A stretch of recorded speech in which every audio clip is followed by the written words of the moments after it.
What time is it? It's time for another Every Other Wednesday. Welcome, everyone. Hello, we're all, the doors are open. Please join us. Oh man, they're coming in fast now. Yeah. You can see we have been joined by a guest host, and we're missing a couple of our regular hosts. We'll talk about that once it gets here. I know, but people are going to think that you and I and then Mike and Sanjay are the same people. I was thinking that very same thing because it's been a long time since all four of us were here, and it's usually you and me or Sanjay and Mike. Yeah. So I have a question for the chat box as people are coming in. What is that? My question is, write a company that you feel offers incredible customer service. So put in a company or an organization that you have experienced and not your own, okay? Right. that offers amazing customer experience. I bet I know what some of them are going to be. Yeah, okay. Oh, yeah. Just typing her own. Nordstrom, Chick-fil-A. Always, right? Yeah. Oh, Fairmont Hotels. Fairmont Hotels, okay. That's a new one to me. I don't often get to stay in Fairmonts. I have stayed in some Fairmonts. There's a great one in Victoria, Jeff. Yeah, I know, it's beautiful. The Empress is a Fairmont, isn't it? So for those of you just joining us, we're putting in the chat box where we've experienced amazing customer service and not our own companies. Well, okay. Do we get to participate? Filling up the chat box. Yeah, well, we got people here. Somebody said shoot. Okay. That's Greg, because Greg wanted to name his company, I think. I know he did. Brewery Hotels. Okay. Wow. There's Carol. Good, Carol. Thank you. You have not broken your streak. You're here. Yeah. Yeah, my pleasure. I would have Do said. you want to mention that streak? A couple of years ago. Okay, what? Richard, I think mentioning that streak might be incredibly important. I think, Carol Sherman, if we're not mistaken, you have never missed an Every Other Wednesday in the 3 years that we've been doing this. I think that deserves some kind of an award. I don't know what kind of award we can give you, but you do have our undying respect. Yeah. For that. Yeah. So Carol, you do need to get a life, but that's okay. we love having you here. We can't even say that, Richard. So I know. We haven't even been here every time. That's right. Well, it's time to get started. Yes, it is indeed. Yes, welcome everyone. Welcome to Every Other Wednesday, where we explore issues of organizational culture and everything that kind of has to do with that. We have a question in the chat box that says, where is Mike Kerr? I don't know, but he is speaking somewhere on a stage, as is Sanjay Nath. I'm Richard Haddon, and I'm a speaker and author. I live in Jacksonville, Florida, and I wrote Contented Cows Give Better Milk and all of the subsequent Contented Cows books. And I want to introduce you next to my friend Jeff Tobe. Jeff? Thanks, Richard. I'm Jeff Tobe, and I am coming to you from Pittsburgh, Pennsylvania. Richard, you didn't even mention them. I'm redecorating a little bit. I was going to say, this is a little different, isn't it, Jeff? I'm just starting to redecorate and promote my own art. Very creative. My stuff. And I'm excited to be here. I, speak on customer experience, employee engagement, and creative thinking when it comes to both. Right. Okay. Well, good. And as you have discovered and noticed already, Mike Kerr and Sanjay Nath are not here today, but they'll be back. But we do have a face that you probably have never seen on our show on the screen, and that is our guest host, Donna Cutting. I am so delighted to have Donna here with us. Donna, say hello again. I'm sorry, I stepped all over you. Hello, I'm so glad to be here. And we are glad to have you. Let me tell you a little bit about Donna. Donna is the author of 3 books, including her latest book, Employees First. There it is, Employees First. Inspire, engage, and focus on the heart of your organization by Donna Cutting. Is it signed? What? Is it signed? Mine is, yes. See? I don't even have a copy, never mind an autographed one. So. Okay. We'll have to rectify that. That's saying, Donna is the founder and CEO of Red Carpet Learning Worldwide, and she works with organizational leaders really all over the place and helps them create cultures of happy, engaged people who deliver excellent customer service. So she really makes the connection between employee experience and customer service. She's a CSP, a certified speaking professional, as is Jeff, as am I, and as are Mike and Sanjay. I mean, gosh, they'll give it to anybody. No, not really. It's really only very few speakers in the world that have that. She's spoken in 45 of the 50 US states, and her customer service and employee orientation programs are used all over the US and parts of Canada, Australia, South Africa, things like that. She's the creator of something called the Red Carpet Culture Club and the 7-Minute Culture Club.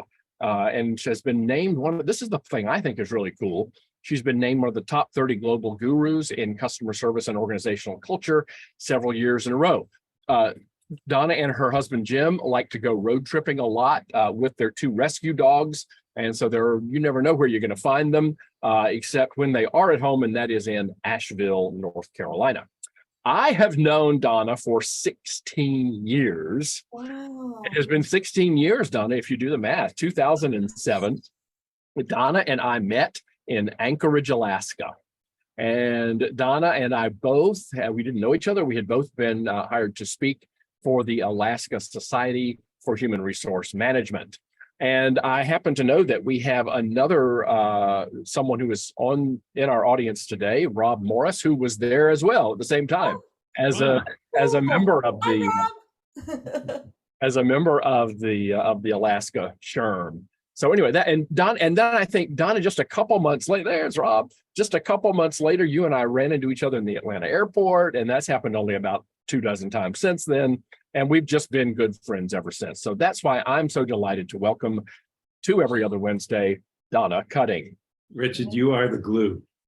Yes. Yeah, I've gotten into some sticky situations, I'll tell you that. Richard, I do have to say though, we didn't know each other personally, but I had read your book. So I was very, at that stage of my career, like so excited to be on the same platform. Oh my gosh. Adam. And then you got to know him. Right. Now, yeah, no. So Donna, let's get started. And Yeah. my first question is, and we didn't talk about this at all, but I'd like to know your perspective on how what you do connects to culture. I mean, you're talking about employee experience, you're talking about customer service. How does that connect to culture for you? It's all about culture, right? So, and we were talking about this a little bit earlier, that when my first couple of books were all about what I will call traditional customers. Some people call them external. Coming from healthcare, to me, they're all like traditional. They're all internal. But people would hire us to help with their customer service, and I started to realize, oh, wait a minute, we've got some challenges over here in employee experience. And it just employee experience starts with culture. So it's the culture that you I don't know if you create it, but if you can be intentional about it. It's the everyday interactions that you're having with your employees is a big part of that employee experience. And that impacts then your customer experience, and that's what makes up your culture. So I don't separate them. They all work together. People will say, you used to do customer service and now you do culture, and now you do employee experience. So to me, they all work together. Yeah, employee experience is a pretty new term. Like, I'm going to date all 3 of us, but it wasn't that long ago we were talking about employee engagement as part of that, and then all of a sudden, from customer and before experience, that, Jeff, it was employee satisfaction. right. Yeah. But first it was customer satisfaction. So it seems to migrate from customer to employee for every term we use. Yeah. By the way, I've just been reminded by our executive producer that I neglected to tell us what day it is. So I hope that this is additive to everyone's experience. Today is May 31st, 2020. I told you offline that when you held that up, it reminded me I know it. of birthday. What will we do without Mike being here? Mike is the person who generally does that. But yeah, anyway, good. Yeah. So thank you. So yeah, kind of the 2 of those things going together. Well, as you know, Don, I'm really started more in the employee side. And found the same as you did, but from the other, reverse, that that the employee experience so often dictates the customer experience. In fact, in a workshop that I often do, one of the things that I'll ask is, give me the name of give me a list of companies that you think are really great places to work. Inevitably, what I get are companies that have great customer service, because people really have more of a more perspective on that than they do whether or not it's a great place to work.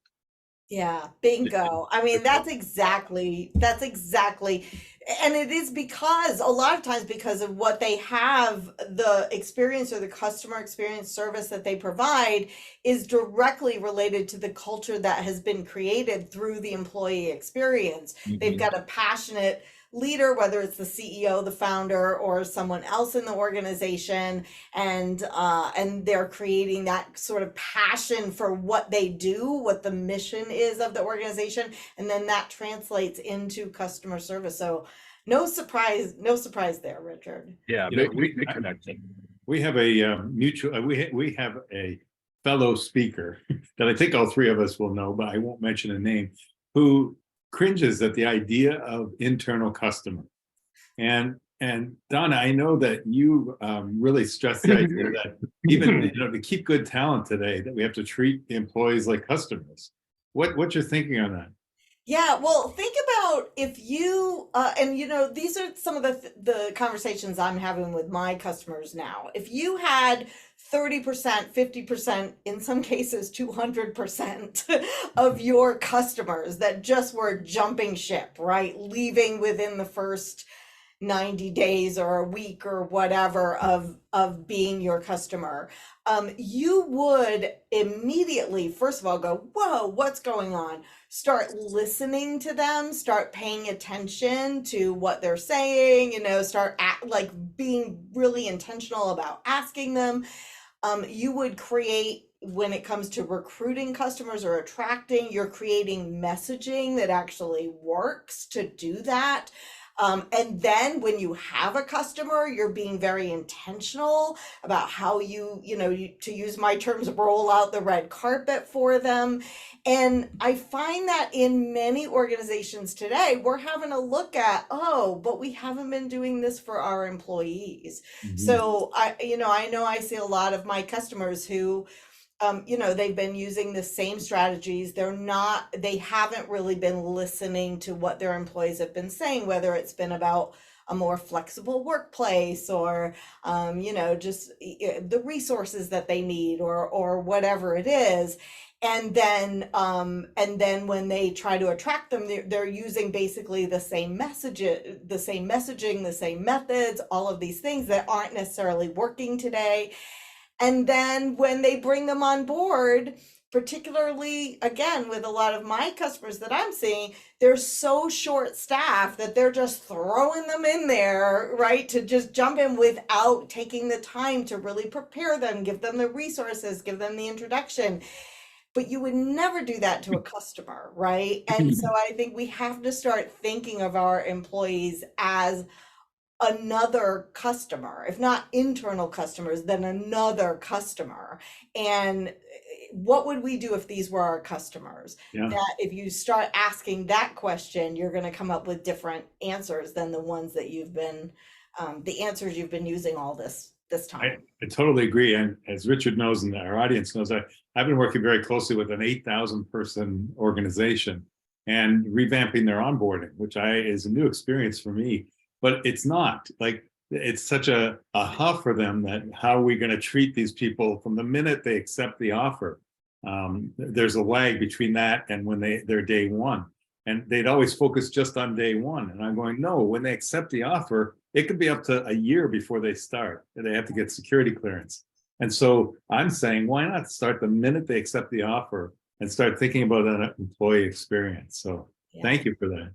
Yeah, absolutely. And it pays off, I'm sure. Yeah, I don't know how far along you are in the process, but we've been working with people on orientation, which is one piece of the onboarding, but taking it from barely nothing, like just compliance activities, to a 3-day, immersive, interactive, and our clients are seeing retention results because of it. And so it's slowing down and giving your employees that customer experience. That's great. Yeah. I think the reason some organizations don't do that is I think some leaders are uncomfortable with that type of relationship. They kind of see themselves as being supreme to the employee, but maybe but the other shoes on the other foot when it comes to customers. I was on a flight a couple of weeks ago, and the guy sitting next to me was talking about this and that, and he didn't know what I did for a living. And but he owned a business here in the area, and I think it was a development business or something. And he said something about we've had a hard time finding people for the last couple of years, but that's about to change. He said our business is going to experience some changes in the next few months and all that, and that's going to put the shoe on the other foot. It's going to be completely reversed. He said, and then we can go back to treating employees the way we want to. Oh my God. But I nearly fell out of my seat. And it was a short flight, so I didn't want to get into it with him. And but I thought, wow, that's what it is. He's probably been treating his employees pretty well the last little while because he couldn't find them otherwise. But I guess he thinks if there's going to be more equilibrium between supply and demand, that he can now go around abusing his employees. So, and you know what? That just brings up, oh gosh, that hurts my heart so much. I know. Yeah, me too. Because, the other thing people will often say is, oh, you're so passionate about customer service, or you're so passionate about employee experience, whatever it is. And the truth is, what I'm passionate about is the way we treat each other as human beings. Yeah. Like, that's what I'm passionate about. And we're talking about it in the context of customer service or employee engagement or experience or whatever. But it's about let's treat each other well as human beings. I mean, the one thing that hasn't changed, or one of the main things that hasn't changed, is everybody wants to know that they matter. That is absolutely the same as it was before the pandemic, during the pandemic, and now after the pandemic. And so all of these little shifts that we're talking about in creating a better experience for your employees is just about let's treat each other as human beings better. I just wanted to address Lisa, who couldn't get in today very easily. She figured us out, Richard. Sorry. We didn't want her here, but she's here. So. That's not true. That's not true. I'm sorry, Lisa. What we've found, and this is for everybody's, and thank you for bringing that up, Lisa. What we found is that the way Zoom has formatted the emails now, it gives the impression that the first thing that you see is what you click on, but that's actually the registration. And I don't know if this was the issue with you, Lisa, but if you scroll all the way down to the bottom, it's like the longest. It's like the longest email in the world. Scroll all the way down to the bottom. There is an actual button, like a blue button. You click on that. Maybe we should have Donna back, and we'll have Zoom executives on here too. There you go. Anyway, I appreciate you. As long as a CVS receiver. I'm glad you got in, Lisa. I did. Yes. Anyway, I also wanted to pick up on Frederick's comment that he had a vice president he says, I had a vice president tell me that the recession was a good thing. The recession that we haven't really quite seen yet, but they keep talking about it, because we would have had the upper hand in negotiations and reduced our turnover because people would no longer have the option of leaving. Yeah. And the problem with that is, I think all of us on in the audience and on the call understand, is that then when things get rough again, people have long memories. And they tend to remember, this is how you treated people the last time there was a change. And so I think organizations that do better are those that just kind of have a solid, stable way of dealing with those kinds of things. And then when things get rough, that works one way. When things are not so rough, it works the same way. Mm-hmm. Yeah. So Donna, in doing some homework on you, first of all, tell us what the Red Carpet Culture Club is. Oh, yeah. So this is, as we were coming out of 2021 and we started to realize that there were many changes in the way people wanted to work and that kind of thing. And I was watching all of my customers try to figure that out and be nervous about it and all of that. And I thought, what if we pull together a group of people who are all working on the same thing, who want to stop talking about why they can't and what's not working and all of that, and start focusing on, okay, what can we do, and what do we have to shift, and how do we do it, and what is working. And so that has now become the Red Carpet Culture Club. So it's an online community basically that I have built of like-minded people who are working together in a variety of different ways, whether it's sharing resources or just, they will share with me what they're struggling with, and then I will find people and resources and content and that kind of thing that that helps them create the results they want to create in this world that we're working. Plus, they can probably give each other ideas. What are you hearing from them as far as recruitment and retention and culture?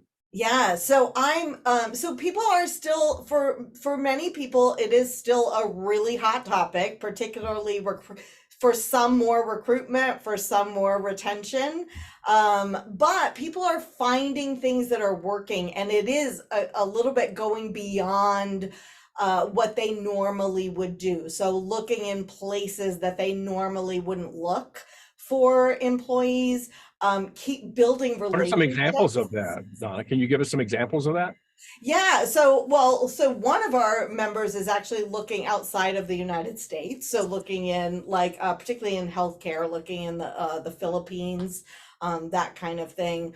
And then also going to organizations. So I work in many different industries, but I would say that what I'm known for is healthcare and senior living. So we have one of our members who, went to a nursing school, and instead of saying, what can you do for us, said, what can we do for you? And they started doing mock interviews with the students. And as a result of those mock interviews and then tours and then building a relationship with the students, they actually hired all 9 students in that particular class and have retained all of them. So they were really thrilled about that. And then even things like building relationships with the people that didn't take the job. So I'm hearing a lot of successes in, we were hoping these people would take the job. They didn't, but we have stayed in touch with them, whether it's through an email newsletter or, just some regular relationship building tool. And they've had people come back and say, hey, you know what? I'm starting to see so much about your culture. Maybe I made a mistake. I'd love to come and work here. And that really speaks to the idea that recruiting is marketing, isn't it? Yes. Recruiting is marketing. And if you're marketing a product to an external customer and they say no, you don't just say, okay, thanks, bye, and leave, forget it. You follow up. You keep those relationships going, and often that pays off. And what I hear you saying, Donna, is that the same thing happens when you do that with prospective employees. Mm-hmm. Right. Hence back to Jeff's original question, which was the link between treating your employees as your customers. That's exactly that's a great example. Yeah. So Carol's asking if it's not overwhelming. If employees want to change, it sounds to me like she's saying, if employees want to change everything, can it be overwhelming? I think it's just like eating the elephant, right? It's one bite at a time. Yeah. Yeah. Yeah. And I'm not sure, I think we might be overstating it a little, or people have this idea that employees want to change everything. Right. Where it might just be a few adjustments here or there, we want, in fact, I did a study when I was doing the work with employees first, when I was writing that book. And even now I continue to have these conversations with hourly workers. And there were really 5 things when the question I asked was, what makes you feel valued? And it wasn't. This is specifically for hourly Yeah, work, generally non-management frontline. Yeah, but I will tell you that I hear the same kinds of stories regardless. But this particular study, I focus mostly on hourly frontline, or back of the house workers. And really the things that came out, listen to me, just listen. We have ideas, we want to be asked, we want you to listen to what we have to say. Notice, my contribution and comment on it. see more in me than I see in myself. So a lot of stories about, this boss who saw something in me and mentored me, and I'm where I am now because of that. Involve me. So involve me in the solution, give me a seat at the table, like give me opportunities to develop those kinds of stories. And then the last theme really was care about my life outside of work. So, and that had two distinct, like one was just care about me as a human being, not just a cog in the wheel, like know my name even. And then the other is know that I have a life outside of work. So that's where like maybe people want more flexible schedules, right? Or they want to work at home as opposed to always being in the office, or whatever that is. But it's really about people wanting, like, this is the life I want to leave. How is my job going to fit into that? Which was so different, decades and decades ago. Yeah. Yeah. I mean, my father would have said, this is my work. How does my life fit into it? Yeah. Oh, exactly. Right. Yeah. So, Yeah. And Donna, I'm hearing today, rather than work-life balance, I'm hearing the phrase integration, work-life integration. Just Yes. rather than balancing two different things, it's like, I want to work and I want to live, and they kind of all go together. Carol asks again another question, interesting question. Do you find that employers are more likely to listen to the employees who are in a position to bring in business rather than admin or support people who aren't directly bringing in business? I think sadly, yes, that's probably the way in many organizations. But I don't think it's a very wise way to do it. Do you guys know the origin of liquid paper? You know what liquid paper like is? whiteout? Yeah, but it's the specific brand liquid paper. Do you know who invented that? This is really going to date certainly Jeff and me. I know I've heard it, and I can't say. Yeah. Well, do you remember Michael Nesmith from the Monkees? Yeah. Carol knew. Carol knew. What did she say? Mike Nesmith, yeah. Mom. That's right. Yeah. So Mike Nesmith's mom was a secretary, and she figured out, it was so much easier to figure out, to put this white stuff on it rather than retype the whole thing. And she invented liquid paper back in, I think, the 60s or 70s or something like that. Yeah, she was a secretary. Who better to know, the issues of that? And it saved all kinds of time and money for people. It's funny. Hey, that's a great idea. Last week, it's the monkey. It's white liquid paper. Last week, I spoke for a very large organization, sitting at lunch with all the executives, even though there were 400 people in the room, and it was a sales meeting. And I literally just said this to them. I said, when was the last time you had an admin meeting? And they looked at me like I was completely out of my mind. I said, your employees, besides your salespeople, probably have amazing ideas to contribute. Yeah. How are you doing that?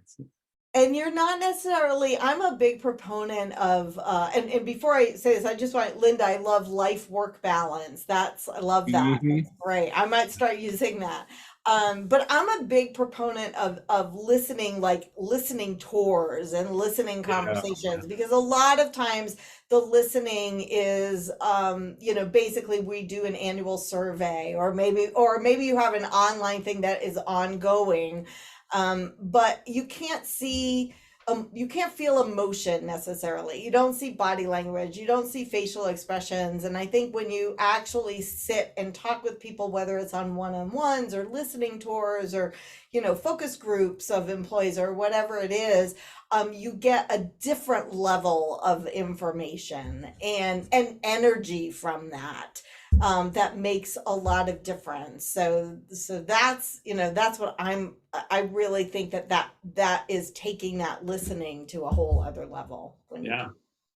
Jenny brings up a good point that part of her onboarding conversation is really just to ask them to look for new ideas, Nice. Notice things. Have you guys read a book called The First 90 Days? By any chance? I haven't read it, but it's a book. It's a little dated, but the premise is exactly what she's saying. The author who wrote it, the premise is that we treat our new employees as kind of trainees, right? when in fact they are probably our most valuable resource. Because for the, after They 90 could train days, us, we become yeah. integrated. So, and it's exactly that. So I love that. Thanks, Jenny. Yeah, such a great idea. I'm writing it down. Jenny, thank you. So another thing I read, Donna, what is the 7-minute culture club? Is that what you call It's it? a 7-minute Cure. culture Culture cure. cure. Actually. Cure. Yeah, culture. Okay, sorry. And you're not the first person, so I realize that's a little. Well, collectively, the four of us are the culture club, we call ourselves. So Yeah. it just came out. Sorry. Come. Yeah. So it is the idea that sometimes I think also people get bogged down in like the big things that have to happen. And yes, like I'm seeing a lot of people where like your onboarding and your orientation has to be overhauled, and that definitely takes more than 7 minutes, right? But there are things that we can do in 7 minutes, if 7 minutes or less, that impact our culture, that impact our employees, that impact our customer. Like what? Purpose. Yeah. And it goes beyond, like, you might think of Ken Blanchard as the 1-minute manager, right? But it goes beyond definitely praising, noticing people, commenting, all of those things. But in 7 minutes or less, let's say you want to overhaul your onboarding. In 27 days, 7 minutes a day, you could have one conversation with a new employee about what their experience has been, right, Mhm. during that onboarding. And that then contributes to the overhaul of that onboarding. In 7 minutes a day or less, you could, after a meeting or a conversation you had with a team member, sit down and reflect on, did the words that I choose or the conversation that I had, or did my tone of voice align with the intention that I had and the outcome that I wanted. So in 7 minutes a day or less, you can send a text to somebody telling them what a great job you had, what they did. In 7 minutes a day or less, you can ask the opinion of an employee. So there's any number of those things. And we actually, in the culture club, the Red Carpet Culture Club, we actually had a challenge where for 7 days, teams of 7 people, we're being really cute about it, did things in 7 minutes a day or less in categories. So like one category was write. So whether it was write like a handwritten thank you note or write a text. One was speak, what are you going to tell people? One was ask. One was think. One was create. So what can we create? So thinking about coloring outside the lines, right? Being creative. One of our members did this really cute like chain of kindness thing. They create, yeah, there we go. They did this Thank you. where they had, I don't know if you remember, like when I was a little girl, my mom would help us count down to Santa Claus this way, where we had a red and green paper chain, and every day we would take a link off the chain. Oh, really? They created a link. So by writing slips of paper, like writing something kind about another person, then handing it to that person, then that person created something kind about someone else, and they just created this whole chain of that. And that was done in like 7 minutes a day or less. So it's really the idea of like taking those little moments, those little interactions that you have, those little moments of reflection, and that those all add up to then shift your culture in a positive way. Richard, you're awfully quiet today. I'm just listening, and I know. I'm reading the comments. Interesting comment from Dan. Integration, he says, seems a little bit like bleed over. Maybe he says many frontline employees, they don't want to bleed over from their work life into their personal life. They want to leave work at work. Yeah, I agree. And it's an interesting topic to get into. I also hear people say, I just want to do my job and live my life. And if I have to account for every minute that I'm not in the office or in front of my station and log in and all that, can we just base this on output rather than on input? And that's more what I'm talking about. I'm thinking of someone whom I know works for a smaller company that, is very flexible, doesn't have a whole lot of rules.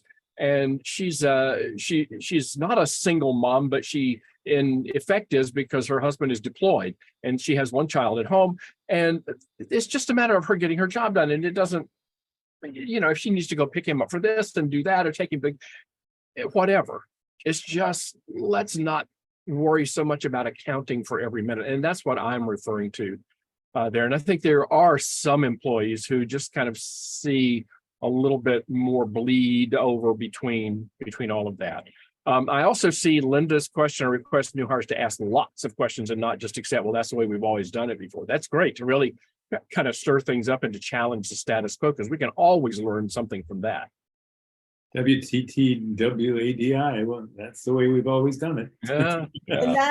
And that's such like a great example of something you're doing that doesn't take more than 7 minutes, right? That actually has a positive impact on the culture, Linda. And I want to just back to Dan's point too. Like, I think about myself and my husband. We are he's retired now, Jim, but we were so different in that way. Like, I always grew up looking for my passion, it was going to be acting. So I got sort of close enough, I guess, but I've always been like passionately invested in my work. Whereas my husband, he just wanted a job, right? And he would get involved in some of the culture things, but it wasn't really critical to him. He wanted to go in, do an excellent job, and then leave. And then his life was beyond that.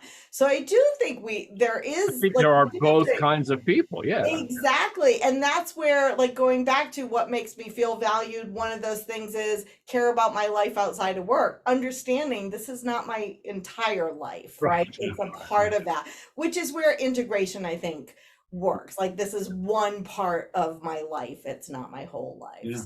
I want to piggyback on something that Jenny's saying, and Jenny and Linda are having their own conversation, which is great.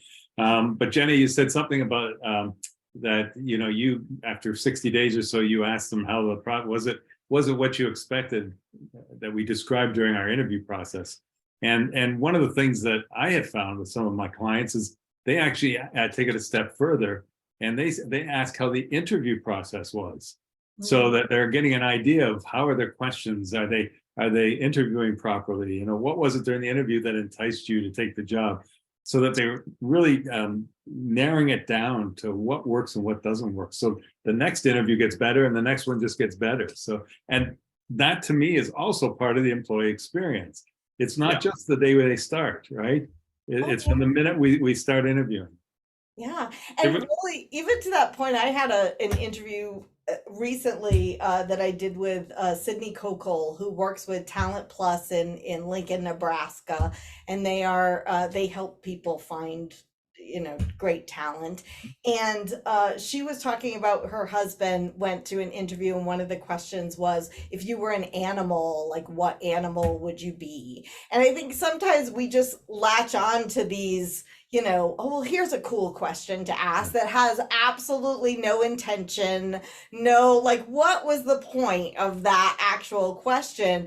And so being really intentional about what is the experience we want to create? Why are we asking the questions that we're asking? What result do we want? And so that people walk away again feeling like, wow, that was a really great experience. Yeah, why not tailor it to what you do versus, tell me about a time that you got angry and how you. So instead, in our situation, this is me interviewing. In our situation, we often have customers that I don't know, so I'm making this up, that do something, how would you react to that? So it's very specific to their intended role in the organization. I think it's really important.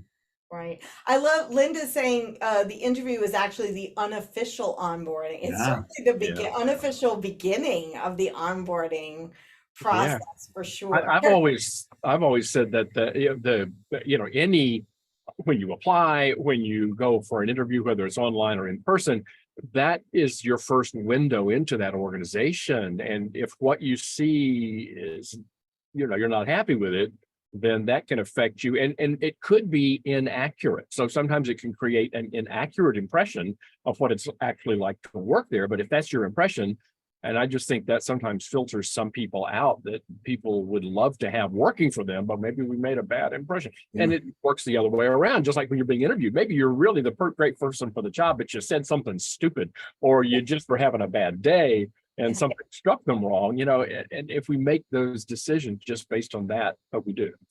But what you said was just so critical, and I'm laughing at Carol's comments. That's a Barbara Walters question. Agreed. Rest your soul. Yeah.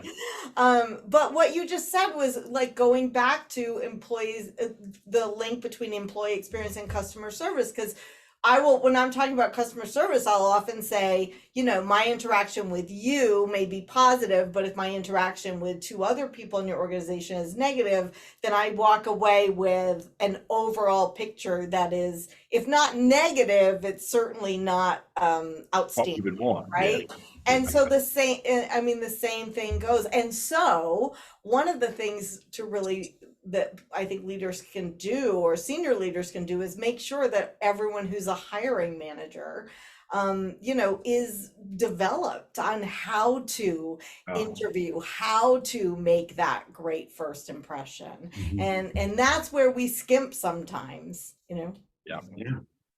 For sure. I often think, and all 3 of us have done extensive work in healthcare. I wonder what it would be like if in healthcare, and you could use this same example, you could modify it for other industries, but if we recruited frontline employees the way we recruit physicians, it's a whole different experience usually, and yet I'm not sure it should be.